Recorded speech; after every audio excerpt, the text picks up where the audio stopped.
Sí. Para terminar esta serie de videos relativa a lo que es sismología de observación, vamos a hablar sobre aparatos medidores y los sismogramas.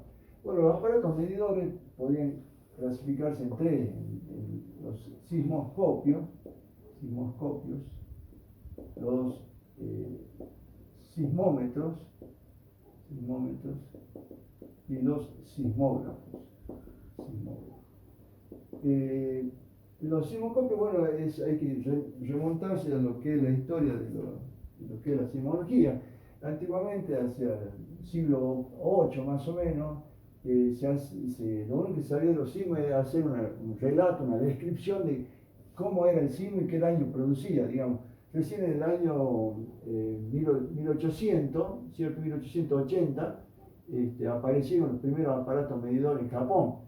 Pero hacia el año anterior, año 612, había aparatos que registraban la dirección del sismo. Es decir, los sismoscopios son aparatos que lo que hacen es medir la dirección del sismo y en qué momento se produjo, nada más, digamos. No dice nada de qué valor en cuanto a magnitud tienen, ¿sí?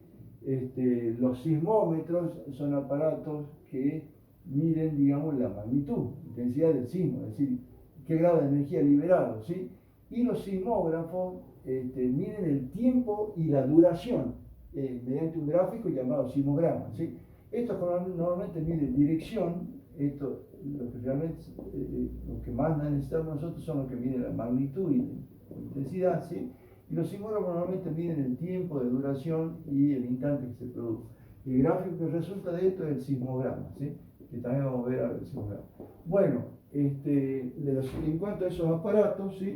Vamos a ver algunos gráficos acá, ¿sí? Tenemos, por ejemplo, bueno, un aparato detector, un sismógrafo, un aparato que sirve para registrar la amplitud de las oscilaciones de un temblor de tierra o sismo. Bien, normalmente, digamos, es una masa que cuelga de un muelle, de un resorte, y que está asociado a un soporte que produce una vibración y que se registra sobre un papel, sobre los rodillos que están girando. Ya voy a ir viendo los diferentes tipos, ¿sí? Entonces, los equipos de aparatos de registro sísmico tenemos los sismoscopios que indican cuándo se produce el sismo y su dirección, los sismómetros que miden la magnitud y movimiento del suelo, y los sismógrafos que registran el momento en que se produce el sismo y su duración, el sismograma. El más antiguo que se conoce, en realidad este es un sismoscopio en China, que era un aro formado por 8 dragones dispuestos a 45 grados, ¿sí? Que cada uno tenía una bola arriba suspendida en la boca. Entonces, cuando se producía el movimiento sísmico, se caía la bola a la cual correspondía, digamos, a los dragones, y me indicaba la dirección en que se producía el sismo, pero nada que ver con la intensidad. Después fueron evolucionando los sismógrafos. Ahí está un sismógrafo de desplazamiento horizontal, el sismógrafo de Lehmann, ¿sí? Que ya tiene para el registro fotográfico y aparatos de inducción.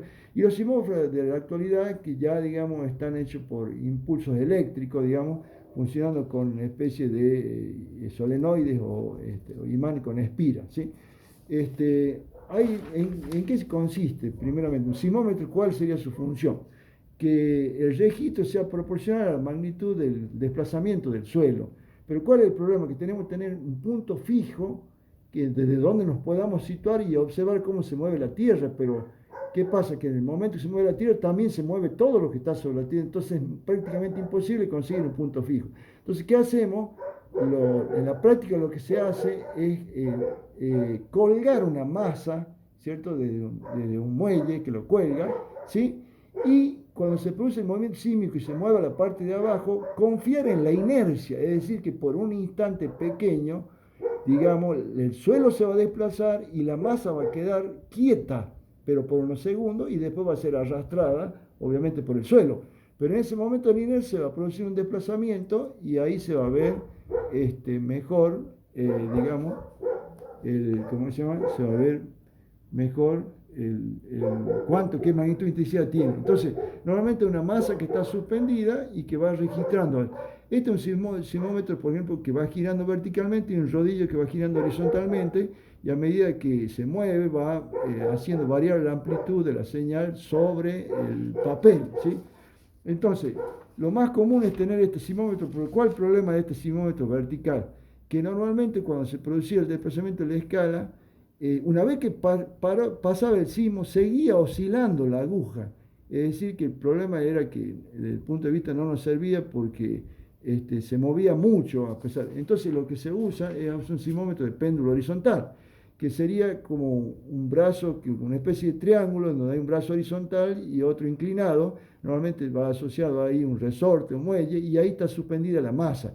Este sismómetro tiene un eje vertical que le permite girar al triángulo hacia los costados y normalmente está sumergido en una caja con aceite que amortigua el movimiento para que no sea tan brusco, ¿sí?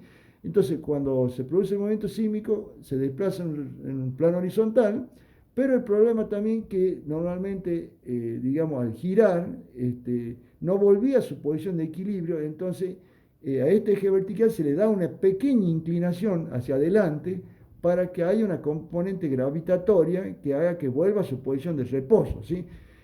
Normalmente este tipo de sismómetro lo que tiene que tener es un movimiento lento, es decir, un periodo largo en comparación con el movimiento del suelo, ¿sí? De tal manera que se puede quedar registrado en la escala, digamos, el desplazamiento y se lo pueda ver, ¿sí? Ahí sería cómo se hace, digamos, la práctica, cómo la construcción. Por ejemplo, acá en la estación sismológica de Choya, este es el sismómetro horizontal, con los diferentes tipos de registros de cómo calibrar el aparato, etcétera, pero son en la práctica, están en una estructura que no se lo puede apreciar bien la parte de adentro. Este es un sismómetro de péndulo horizontal, es decir, que puede girar, acá hay un resorte que sube y baja, y el eje de giro es decir, que va rotando, digamos, el cilindro y ahí va marcando sobre el papel, ¿sí? Otro tipo de sismómetro que hay en la estación de Choya, y este es uno de los más sofisticados, que es el sismómetro que usa un registrador por inducción magnética. ¿Por qué? Porque el sismómetro tiene una masa que cuelga un resorte y está asociada a otra barra que está solidaria con el eje vertical, ¿sí? ¿Qué pasa? Cuando se produce el movimiento sísmico sube y baja, pero como tiene en el extremo, en la punta, un imán, ese imán sube y baja dentro de una espira. Entonces, que es un conductor, es decir, que cuando un campo magnético se mueve dentro, digamos, de un conductor, va a inducir una corriente eléctrica. Esa corriente eléctrica va y es registrada por un amperímetro y es transformada en señales que se mueven sobre un tambor. Y hay, digamos, un amplificador óptico que con un cierto ángulo de incidencia hace aumentar la señal de tal manera que se va registrando. Es decir, que este tipo de sismómetro utiliza lo que sería la inducción, ¿sí? Acá todo este ejemplo de la estación Choya, de cómo son los aparatos, ¿sí? Y el tipo de registro era como decíamos normalmente. A estilete es simplemente, digamos, una pluma con tinta que va graficando directamente en el papel. Fotográfico, se le va haciendo fotografía instantánea de eso y después se elige la adecuada.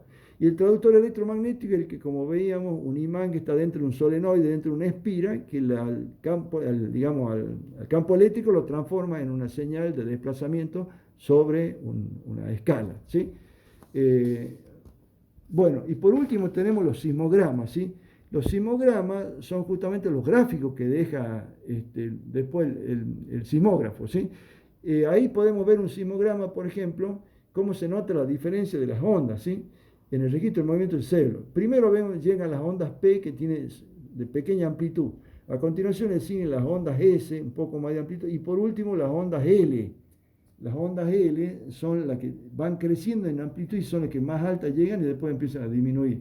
La energía medida en sismograma puede resultar de fuentes naturales, como son los sismos, o de fuentes artificiales, como son los explosivos, ¿sí? También puede servir para medir. Acá están sismogramas reales, porque este sería un dibujo. Sismogramas reales que se resultaron en la estación sismológica de Choya. Ahí está. Y acá se pueden ver, estos son ondas L, y acá se fue cómo van variando las ondas. Las ondas P son las primarias de pequeña amplitud, las S son las que le siguen a continuación, y después en forma creciente están las ondas L, o las ondas de superficie, ¿sí? Bueno, eso sería todo lo que corresponde ya a sismología de observación. Después continuaríamos con la parte de prospección sísmica, ¿sí? Ahí lo dejamos.